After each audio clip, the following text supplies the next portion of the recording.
You're making a mistake, I fear, boy. Why you think this is a mistake? Well, I think you're working for a woman who maybe you don't quite fully understand. Have you ever seen her carry money?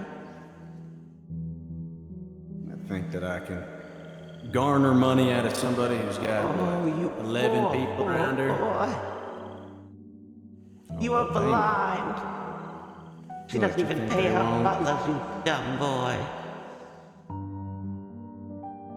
Yes, well, I guess you'll have a problem with you after then. Once She you've might. dealt with me, huh? Well, yeah, it looks like we got company anyhow, so... I must say, you were quite fast. She's even bathed for you, Miss Constance. Yes, she caught me changing clothes, and then I went for a bath before I went to prayer.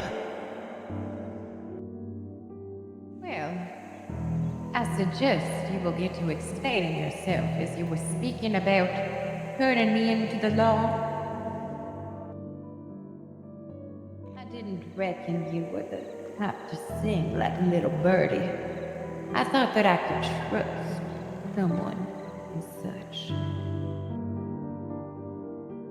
I mean, I can be trusted, but I feel you've made a grave error in all of this, sweetheart. Meaning what? Well, darling, how are your coin coffers looking with those butlers not being paid?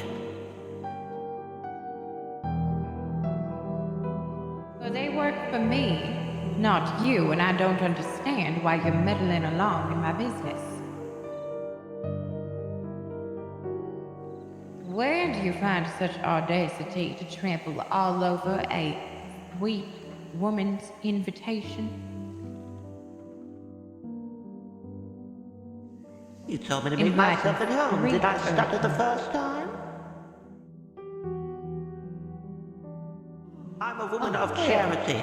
I brought those children in out of the kindness, and I believe that you are also a kind-hearted woman. But clearly you do not care for the children, darling.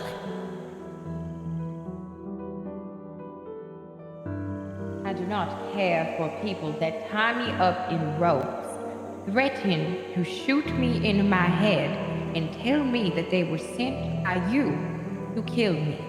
Sweetheart, if I wanted to kill you, I'd have killed you in your sleep. But I didn't.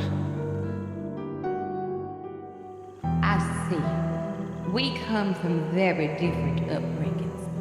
Rule number one is when somebody gives you a tiny bit, you are thankful, even if that is just a tiny grain of salt. You do not ask them to pour you even more. I didn't ask. That seems to be the problem. You told me to make myself at home in your house, Miss Constance, and I did just that, sweetheart. And all I did was bake a little bit of bread for a couple children. I had no idea they had done that to you, sweetheart. I've grown bored of this conversation, and I believe this dress is way too nice to be taken off and washed. Mr. Scott, I believe Yes, there's ma'am. a mess that needs to be made. I will pray. This used to be a man of God. I do happen to be a man of God, whether I'm a sinner or not. Go on, get your words out, miss. Dear sister, betrayal comes often very easy to some, and some sisters in life you think will always be by your side.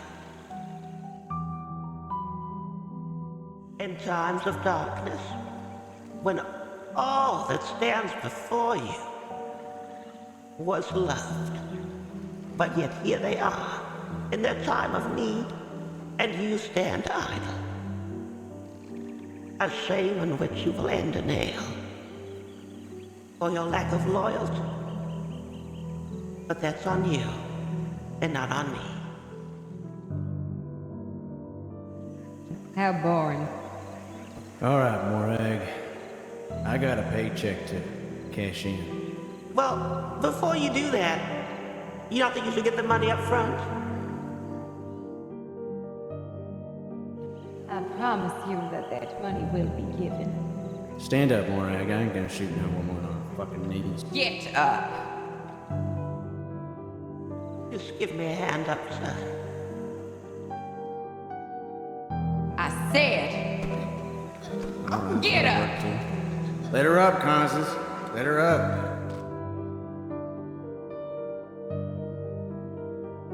There you go. You'll rest now.